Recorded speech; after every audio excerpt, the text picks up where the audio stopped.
Mas já senta glorificando a Deus. Já senta chamando Deus, né, para perto, dizendo para Ele que você não veio aqui para ficar sozinho, que você quer a presença dEle na sua vida. É bom demais, né? Nós estamos aí nessa campanha Marcados para Milagres, e eu coloquei como tema: a marca dos milagres vem com o Espírito Santo. Diga, a marca dos milagres vem com o Espírito Santo.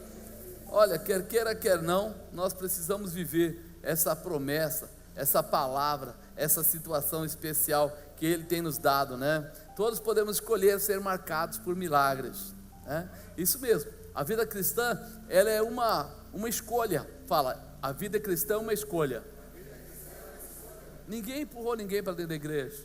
A gente vem porque a gente quer. Sim ou não? Alguém pegou o pescoço seu e falou, você tem que ir. Talvez até se falou, eu só vim porque eu tive uma dor. Então você é interesseiro. Não é verdade? Se eu vim porque eu estou com um problema e acredito, obrigado irmãzinha, que Deus vai resolver, então eu sou meio interesseiro. Agora, no meu momento de aflição eu reconheci a minha necessidade. No meu momento de alegria eu reconheço para adorar. Eu reconheço que na dificuldade Deus estendeu a mão dele, e quando passou a dificuldade, eu estendi meus braços na direção de Deus. Quero viver com Ele, quero viver na presença dele, né? O poder de Deus, ele é manifesto através do Espírito Santo, e ele se faz disponível claramente para nós de duas maneiras, né? Primeiro, por escolha de Deus para um propósito. Tem gente que já nasce desde pequenininho fazendo coisas especiais, vivendo coisas especiais, tendo aí uma manifestação. Se a gente falar de Samuel já chegou na terra, né? A mãe dele não podia ter bebê, e ela chegou de uma forma especial ali, chorando. Deus olhou, instituiu, nasceu Samuel, ela fez uma promessa lá para Deus, entregou Samuel na mão do sacerdote, e aí de repente ele cresceu, se tornou um grande homem de Deus, né? Ele era sacerdote, ele era juiz e ele era profeta. O único na Bíblia que estava nas três posições ao mesmo tempo, fala de Samuel. Então isso foi desde o seu nascimento. Mas também tem uma segunda maneira, quando nós reconhecemos este Deus maravilhoso e nos disponibilizamos para ser marcados para milagres. Quem aqui nasceu em berço evangélico? Olha lá, você vê um pouquinho de mãos. Quem não nasceu, levanta a mão. Berço evangélico. Reparou? Mas você foi enxertado na videira verdadeira, não é isso que a palavra diz? Eu não vivia mais, ou seja, eu não vivo mais, mas Cristo, eu mudei a minha história. Eu pude, vamos dizer, apesar de eu não ter sido nascido como Samuel, eu não ter sido escolhido desde o ventre, mas eu tive a liberdade de buscar a presença de Deus, de receber a Jesus como meu Senhor, de ser abençoado pela intimidade do Senhor, ser cheio do Espírito Santo, para viver a promessa de Deus. Então, apesar de eu não ter começado da maneira certa, eu achei o meu caminho, me estabeleci e sigo pela maneira correta. Isso não importa, né? João Batista, ele nasceu com uma definição de realização. Ele foi marcado para milagres desde o ventre da sua mãe. Ele chamava ele de João o Batista, porque ele batizava, né? Ele tinha ali um significado a vida dele, mas ele não apareceu de repente do nada, e um dia qualquer começou e se tornou aquele que ia sair à frente de Jesus e falar. Deus preparou isso de uma forma especial. Deus tinha um propósito para realizar através da vida de Zacarias, que era um sacerdote. Zacarias e Isabel não conseguiam ter filhos. Zacarias já era velho, até bem adiantado de idade. Seguindo a lógica, ele não ia ter mais filhos com Isabel, não ia conseguir. Eu não sei se o problema estava nele, estava em Isabel. Eu sei que não tinha filho, né? Não tinha filho, mas ela clamava por um filho, ela pedia por um filho. E Deus agora começa o propósito da vinda de Jesus Cristo. E aí ele fala assim: eu preciso de alguém que vá à frente de Jesus e que vá fazendo o quê? Declarando a vinda do Messias, pregando a vinda do Messias. E aí ele, num só ato, ele acerta duas posições. Ele abençoa Zacarias como profeta, abençoa Isabel, né, como uma mulher que estava sempre em oração, e dá a eles um filho, mas ao mesmo tempo traz um profeta para a terra. Diz aí o mundo, né? Com uma só cajadada matou 2 coelhos, 2 problemas resolvidos. Alegrou o coração deles e trouxe alguém que ia fazer um papel especial. Deus aí apenas uniu o desejo deles, colocou os 2 desejos. Por quê? Porque ele era um sacerdote, ele vivia na presença de Deus. E eu confesso que naquela época ser um sacerdote era muito mais difícil do que hoje. Hoje a gente de repente não está muito legal, a gente fica meio abatido, alguma coisa, a gente continua, vem até o altar, ora pelas pessoas, mas naquela época não era assim. Se ele entrasse dentro do Santo do Santíssimo, no lugar onde se fazia o sacrifício para Deus, e tivesse em pecado, tivesse com desagrado, comportamento, ou não reverenciando a Deus, ou angustiado, oprimido, ele nem entrava, porque se ele entrasse ele não saía, ele ia morrer lá dentro. E aí a gente começa a ver como as coisas ficaram muito mais tranquilas, muito melhores depois que Jesus veio, porque ele colocou uma posição de destaque, ou seja, ele luta por você em todo o tempo e faz de cada um de nós alguém que pode. Hoje, se alguém não tiver uma perna, ele prega o evangelho. Hoje, se alguém tiver, como diz lá a Bíblia, o nariz quebrado, ele prega o evangelho. Hoje, se ele não tiver uma orelha, ele prega o evangelho. Na época era assim. O sacerdote não podia ter nenhum defeito, nenhum defeito. Se ele tivesse um defeito que fosse, ele não enxerga de um olho, ele não podia mais.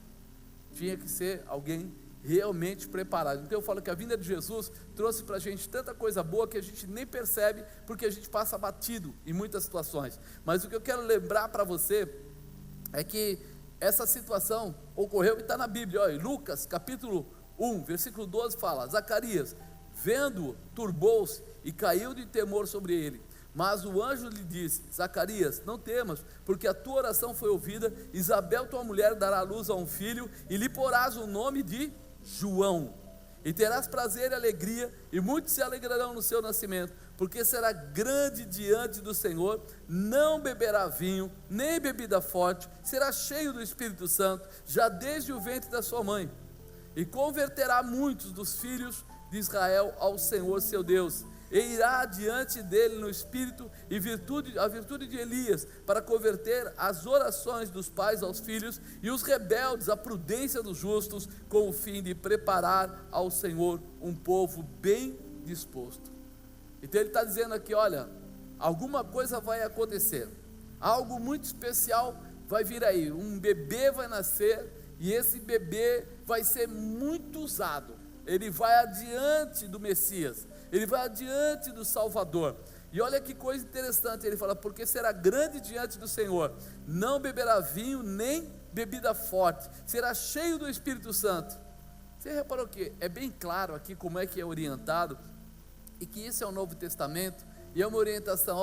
Você quer andar com Deus? Você quer ser alguém muito especial na mão de Deus? Nem pense em beber vinho ou bebida forte, porque ela não se encaixa com uma mente que vai ficar à disposição de Deus.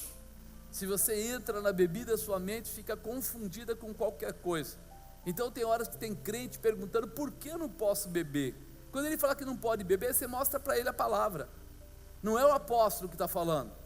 Não é, o apóstolo, ele é chato, ele não gosta da fábrica de bebida, ele fica lutando contra. Não, irmão, não tem nada a ver com isso. Mas ele fala aqui de uma forma tão clara: será um grande homem de Deus diante do Senhor, não beberá vinho nem bebida forte.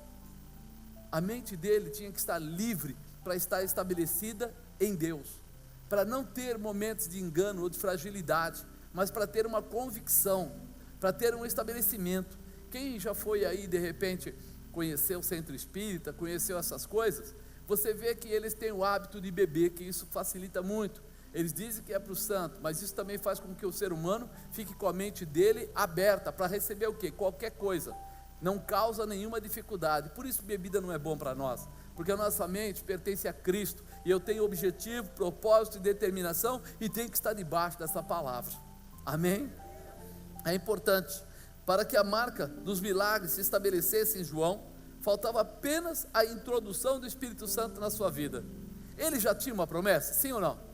Sim, falou que ele vai nascer. O pai dele, você vê naquela época, o hábito, o costume era colocar ou o nome do pai ou o nome do avô.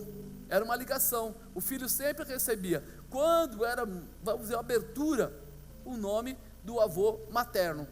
O principal era o nome do pai, o nome do avô paterno, podendo se estender até o avô materno. O restante já estava saindo fora do normal. E aí, de repente, Deus vai lá e fala assim: o nome dele vai ser João, né? O anjo coloca. Deu um trabalhão para explicar isso para as pessoas e até para o próprio Zacarias.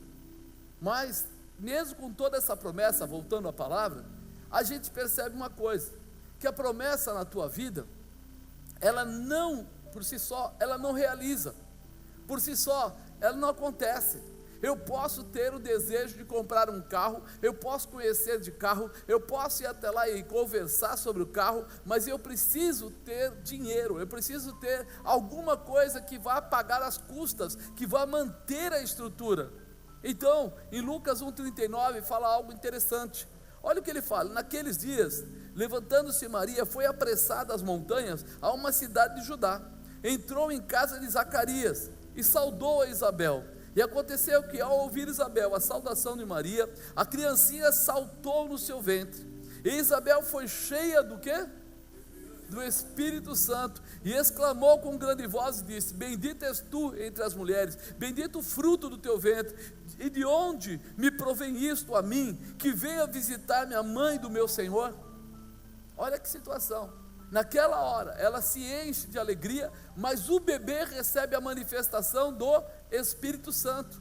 Até ali, era uma promessa. Até ali, o bebê estava sendo gerado como uma criança normal e natural. Mas naquele momento, ele é repleto, ele é cheio do Espírito Santo. É onde João deixa de ser simplesmente uma criança, um bebê que estava sendo formado, para já começar a ser reconhecido como alguém diferenciado. Agora sim começa a acontecer alguma coisa diferente. Então nós entendemos que você pode ter sido marcado para milagres desde o ventre da sua mãe, ou pode ter nascido de novo, com 1 ano, com 10, com 30, com 60, não importa.